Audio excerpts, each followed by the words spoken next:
दिखाई दे रही है। फैमिलीज यहाँ पर कम पहुँच चुकी हैं।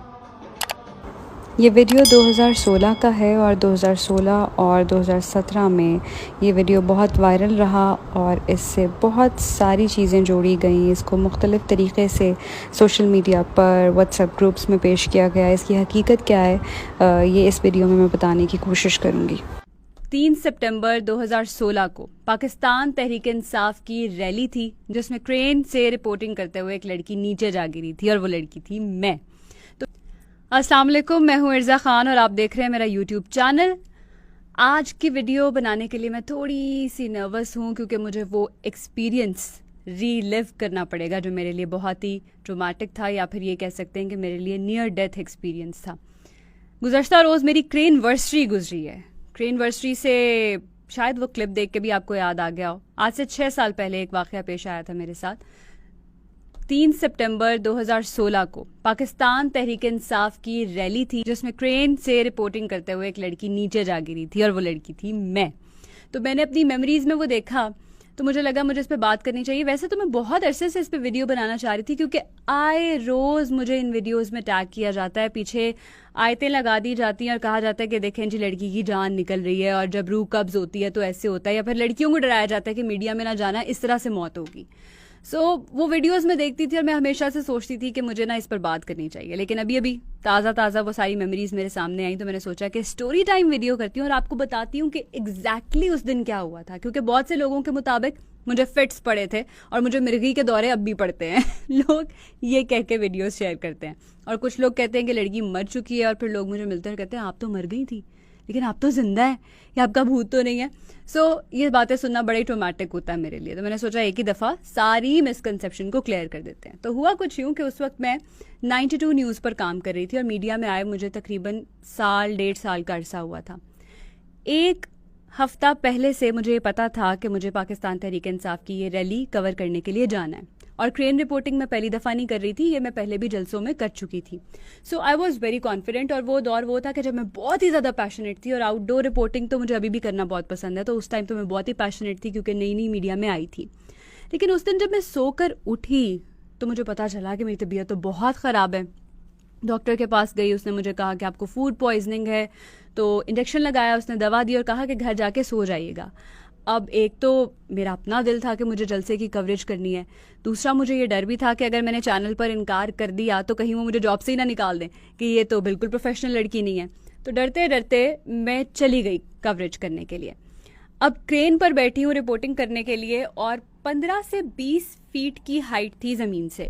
नीचे तारिक मतीन साहब जो उस वक्त मेरे कॉलीग थे, को एंकर थे, वो खड़े हुए थे और मैं उनसे कह रही थी कि तारिक साहब मेरी तबीयत ठीक नहीं, मुझे लग रहा है कि मैं गिर जाऊंगी। और वो मेरे साथ मजाक कर रहे हैं, कह रहे हैं कि कोई बात नहीं, तुम गिर जाना, हम तुम्हें उठा लेंगे। और ये सारी कॉन्वर्सेशन चल रही है। अब एंकर ने पहला सवाल शुरू किया और मैंने उसे सारी सूरत हाल बताई कि जी जलसे में ये हो रहा है, ये हो रहा है, इतने लोग आए हुए हैं, अभी तक इमरान खान नहीं पहुंचे, और सारी सिचुएशन। और मुझे लगा कि बीपर ख़त्म हो जाएगा। एंकर ने साथ ही दूसरा सवाल कर दिया। अब जब दूसरा सवाल शुरू हुआ तो मुझे लगा कि अब कोई गड़बड़ है, मैं गिर जाऊंगी या कुछ हो जाएगा या मुझे चक्कर आ रहे हैं। लेकिन उस टाइम पे आप कैमरे पे कट हैं, आप हाथ नहीं हिला सकते कि मुझसे सवाल ना करो, कुछ बोल नहीं सकते क्योंकि आपका माइक ऑन है। तो मैं उन्हें कोई साइन दे ही नहीं सकी। अब जब उसने सवाल किया तो मैंने बड़ी हिम्मत से पूरी करेज गैदर की और मैंने कहा कि नहीं मैं जवाब दूंगी। लेकिन अगर आप वो सुने तो पहला ही जो जुमला मैंने बोलना शुरू किया वही गलत है। असल फैमिली यहाँ से पहुंच चुकी है, फैमिलीज पता नहीं क्या फैमिलीज करते करते मेरी आंखें ऊपर चढ़ गई और मैं जाकर नीचे गिरी। मुझे सिर्फ इतना याद है कि मैंने उसे जवाब देना शुरू किया, उसके बाद मुझे कुछ भी याद नहीं है।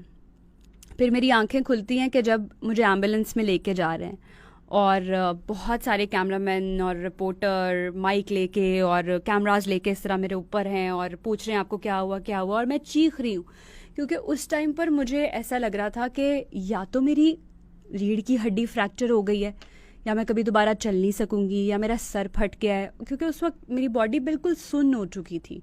मुझे कुछ महसूस नहीं हो रहा था, ना मैं अपने हाथ फील कर पा रही थी, ना मैं अपने पैर फील कर पा रही थी, मेरी पूरी बॉडी सुन्न थी।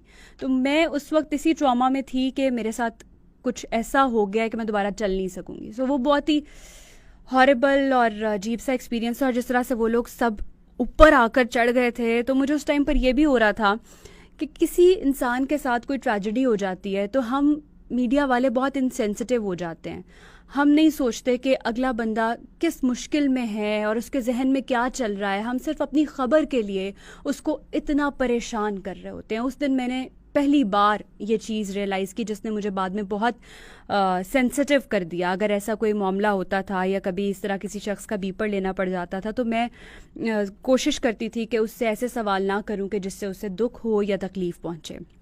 फिर मुझे याद है कि माल रोड से गंगाराम हॉस्पिटल जाने तक 5 से 10 मिनट का जो रास्ता है वो आधे घंटे का हो गया था, क्योंकि वहाँ पर इतना रश था, रैली की वजह से रास्ते सारे बंद थे।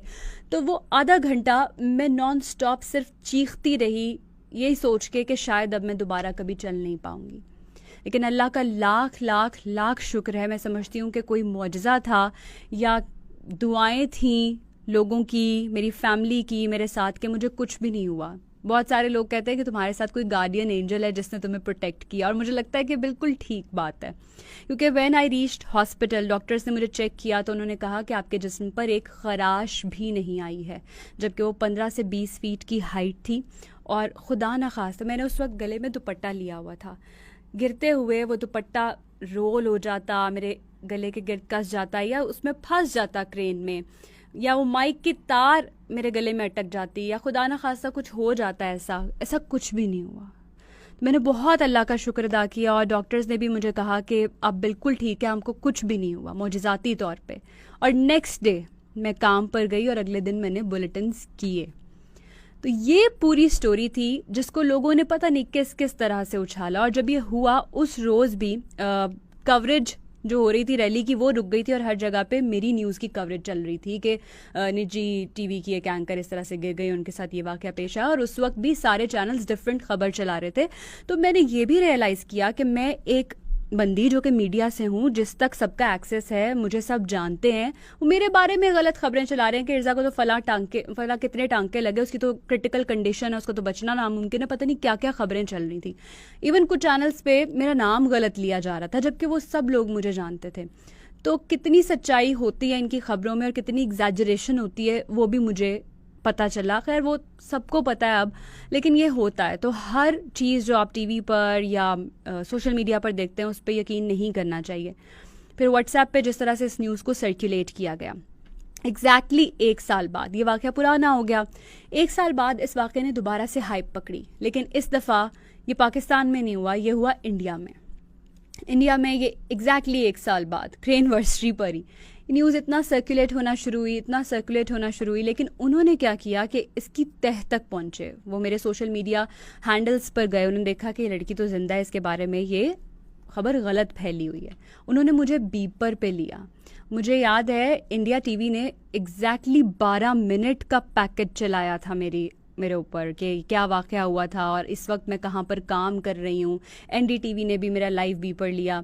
तो उन्होंने इतनी तहकीक करके, प्रॉपर रिसर्च करके पैकेजेस बनाए, मेरे लाइव बीपर्स किए, जो बात मुझे बड़ी अच्छी लगी कि और सिर्फ ये पाकिस्तान या इंडिया में डिस्कस नहीं हुआ, सब कॉन्टिनेंट में डिस्कस नहीं हुआ, वर्ल्ड वाइड ये न्यूज़ डिस्कस हुई थी। लेकिन उसके बावजूद अब तक इस पे डिफरेंट तरह की न्यूज़ बनाई जाती हैं और उसको डिफरेंटली शेयर किया जाता है। वो मुझ तक पहुंचती भी हैं और मैं हंसती भी हूँ, टाल भी देती हूँ, बट लोग इनसेंसिटिव हो जाते हैं। एंड आई होप कि इस वीडियो के थ्रू मैंने बहुत सारे लोगों के मिसकनसेप्शंस क्लियर किए होंगे। हैशटैग इर्जा इज़ अलाइव भी उन दिनों में बहुत चला था, तो आज फिर कहूँगी हैशटैग इर्जा इज़ अलाइव, मैं जिंदा हूँ, मुझे मत मारें। मरने से पहले मौत तो हक के एक दिन आनी है, लेकिन अभी फ़िलहाल मैं जिंदा हूँ। तो आई होप आपके मिसकनसेप्शंस क्लियर हुए होंगे। And thank you so much for watching this video. Video को लाइक कीजिएगा, शेयर कीजिएगा और चैनल को सब्सक्राइब ज़रूर कीजिएगा।